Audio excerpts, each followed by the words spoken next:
China lied. People died. US intelligence just a few days ago confirming what we already knew to be true, which was that China intentionally lied about their coronavirus statistics to the rest of the world, leaving all of us dangerously underprepared. This is, of course, while the mainstream media tries to pin us as like these racists for trying to call out communist China. But luckily for me, I too am an Asian and am believed to be probably part Chinese. And as you know, according to the left, it is impossible for a person of color to be racist. So with that being said, let's talk a little bit about why. Donald Trump don't trust China. China is asshole. I remember the Hong Kong protests, but I think for a lot of Americans, the protest against Chinese tyranny seemed like a faraway struggle in a faraway land. But it wasn't. You see, the evil crap that China does doesn't just affect Hong Kong or the Uyghur Muslims. It affects you and I. Whether or not we want to admit it, we are so connected to China.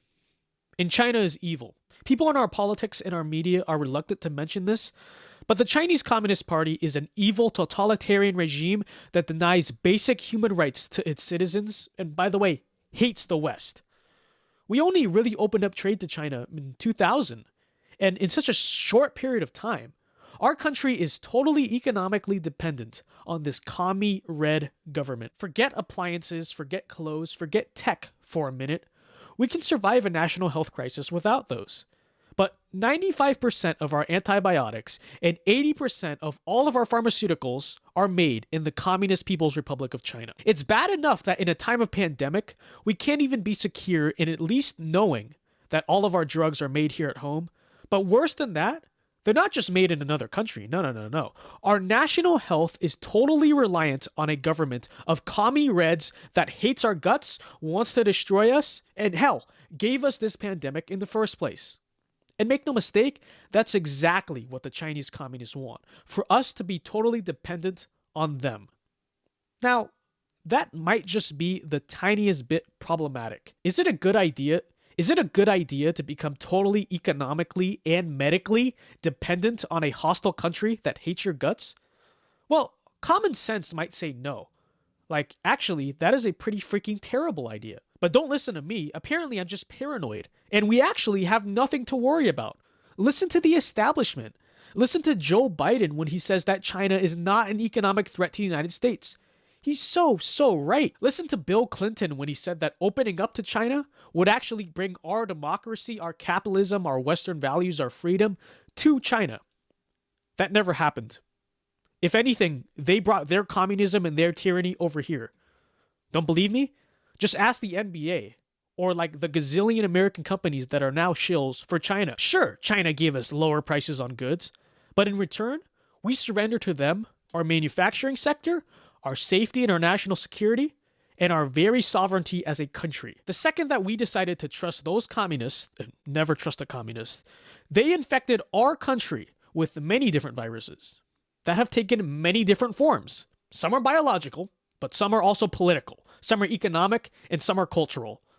Now, with that out of the way, let's talk about this Chinese virus, COVID-19, the coronavirus. I don't care what elitist news company tries to call me racist for saying it, but this virus is China's fault.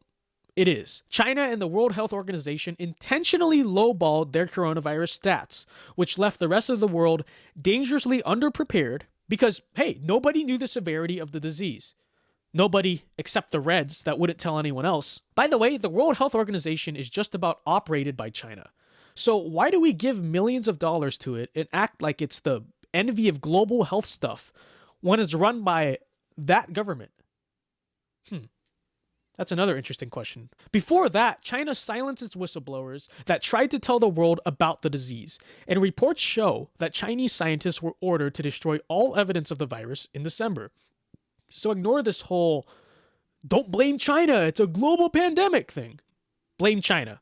And be sure to add, caused a global pandemic that killed 50,000 people so far to your running list of Chinese atrocities. In fact, ignore just about all of this other nonsense from others about crap. It's time to start asking the real questions.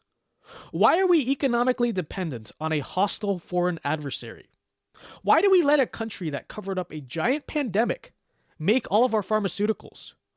Why do we treat them as this ally when we are really in a new Cold War? Lastly, why does the establishment make a big deal out of Russia when our true enemy is stealing our country from us right before our eyes? But shut up and get in line, because you're not supposed to ask those questions.